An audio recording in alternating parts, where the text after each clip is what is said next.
నేను చెప్పాలనుకున్నది ఏంటంటే మరి మొన్న జరిగిన ఎన్నికలు మున్సిపల్ ఎన్నికలు అయిపోయినప్పటి నుంచి మరి మన స్థానిక ఎమ్మెల్యే గారికి నేను అనుకుంటున్నా నాకు తోట రాంగరాంగైనా ఎవరికైనా కలిసిందేమో ఆ డాక్టర్ తోలుకుపోయి ఇలా రూపీ బీజేపీ నాయకులు అందరూ ఎందుకంటే ఎల్లకుక్క కలిస్తే ఎట్లుంటారో అట్లా మాట్లాడుతుండ్రు. ఎందుకంటే ఎమ్మెల్యే పదవి అంటే ఒక కుటుంబానికి తండ్రి ఎట్లాంటి బాధ్యత గల వ్యక్తో నియోజకవర్గానికి కూడా ఎమ్మెల్యే పదవి అనేది అట్లాంటి బాధ్యత గల పదవి అది.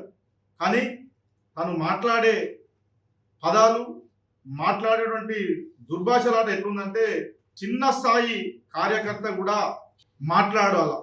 ఒక వార్డు మెంబర్ స్థాయి కన్నా దిగజారి మాట్లాడడం మంచి పద్ధతి కాదు అది.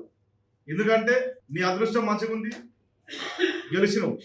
దానికి కామారెడ్డి నియోజకవర్గానికి నువ్వు ఎన్నికల్లో ఏమేమి మాట ఇచ్చినావు, ఏమేమి డెవలప్మెంట్ చేస్తాను నువ్వు హామీ ఇచ్చినావు. ఆ హామీ పత్రాలన్నీ ఉన్నాయి. మండలానికి ఒక స్కూల్ ఇంటిగ్రేషన్ స్కూల్ కడతాను, మండలానికి ఒక మోడల్ స్కూల్ కడతాను, మండలానికి ఒక హాస్పిటల్ నిర్వహిస్తాను. మరి ఎక్కడన్నా నియోజకవర్గంలో ఫలానా మండలంలో నేను మొదలు పెట్టినా అని చెప్పి ప్రూఫ్ చూపిమని అడుగుతున్నా. ఎందుకంటే ప్రతిదీ చెప్పింది నువ్వే, ఇక్కడ అభివృద్ధి నా ధ్యేయమని. మరి ఎక్కడ పని చేసినావు, ఎక్కడ అభివృద్ధి చాలు చేసినావు?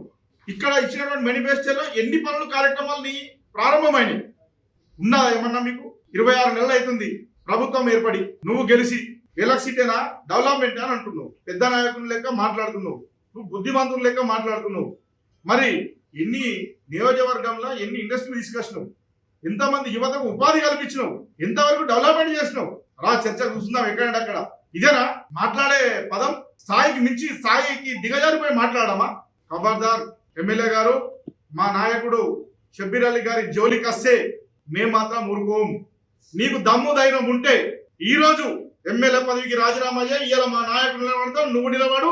మా నాయకుడు గెలుస్తాడా, నువ్వు గెలుస్తావా, ప్రజలు చూసుకుందాం, ప్రజాక్షేత్రంలో చూసుకుందాం. రా, నీకు దమ్ము ధైర్యం ఉంటే రేపు రాజీనామా చేయి. మేము సవాలు విసురుతున్నాం మా నాయకుడి ద్వారా. మా నాయకుడు వచ్చి నిలబడతాడు. రా, ఉన్నదా ధైర్యం నీకు? ఎన్నికలు రాగానే కుల సంఘాలు, గుళ్ళు, మతాలు, హిందువు నువ్వు ఒక్కడే బీజేపీ పార్టీ కండువా కప్పుకుంటేనే హిందువా, లేకుంటే హిందువు కాదా? ఇగో నేను బొట్టు పెట్టుకున్నా చూసుకో, మేము హిందువులమే. ఈ రోజు బీజేపీ పార్టీ చెప్తేనే రామునికి మొక్కుతున్నామా? ఈ రోజు బీజేపీ పార్టీ చెప్తేనే రామునికి పూజ చేస్తున్నామా? ఈ రోజు బీజేపీ పార్టీ చెప్తేనే హనుమంతుడికి పూజ చేస్తున్నామా? మా తాతల నుంచి పూజ చేయలేరా? శివునికి మొక్కలేరా? రామునికి మొక్కలేరా? హనుమంతుడికి మొక్కలేరా? ఈ రోజు మీరు చెప్తేనే మొక్కుతున్నారా? ఏమన్నా ఇదేనా సంస్కారం? దేవుని పేరు మీద ఓట్లు అంటూ కూడా